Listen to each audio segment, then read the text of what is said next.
I think about two of the boards that I sit on, Keith, and motivation is very important to all of the directors. We work as a team. We're motivated, I think, by much of the same thing. When you understand the strategic direction of the organisation that you're serving, then you're motivated by trying to really achieve against that strategic direction. So on some of the teams that I've worked with, we've been able to achieve some major capital works or forge some new relationships with the community and some charitable works and so on, and it becomes really exciting and motivating in its own right. What have you found yourself, Keith? And it's interesting. You mentioned motivation and attitude. For me, for the boards that I sit on, it's really coming together with a common purpose. And that common purpose outside of your fiduciary duties is actually quite significant, ranging from how you engage with your members or your customers. What are the sorts of things that we need to do to focus on continuous improvement, best practice, and really lifting our focus on making sure we have the right strategy. Times change, environments change, the industry is changing dramatically. So how do we continue to stay ahead, keep ahead, and be diligent in how we act as one?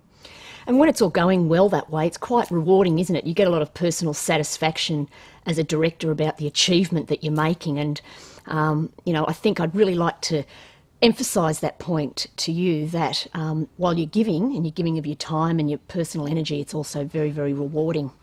So we've asked a number of other experienced club leaders, why be a club director? As you hear their answers, think about that question for yourself. Why be a club director? I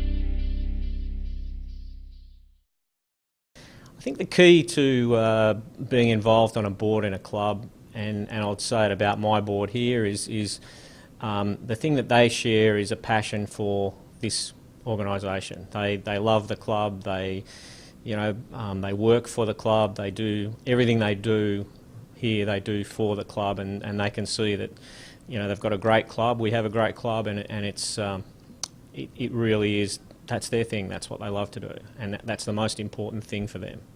I would say to anybody who is nominating for a position of club director is, first of all, know what you're getting into. Look at the pre-nomination material, talk to other directors. If the club manager is approachable, as I'm sure he or she would be, talk to that person, but know what you're getting into. That's not to scare you off, but just be informed, be aware, number one. Number two, having done that, know that you are potentially becoming part of a fantastic industry. There are 1,450 clubs in this state of New South Wales. There's more than 4,000 across the country.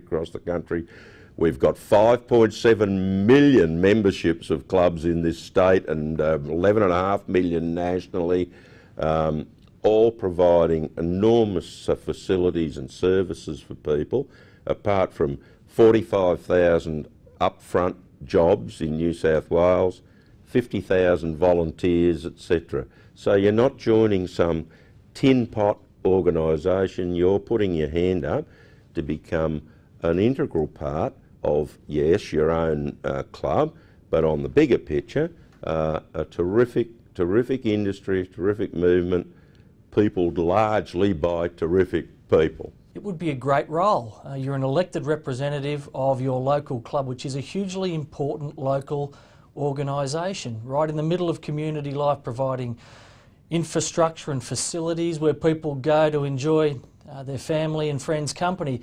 That would be a great thing. It's also a great start on the road to being a company director for BHP or Westpac. Why not cut your teeth at the local club? So it's a great starting point, but I think of itself it's a very rewarding job to represent your members at the club and to deliver for them affordable, accessible facilities. People will love you for it.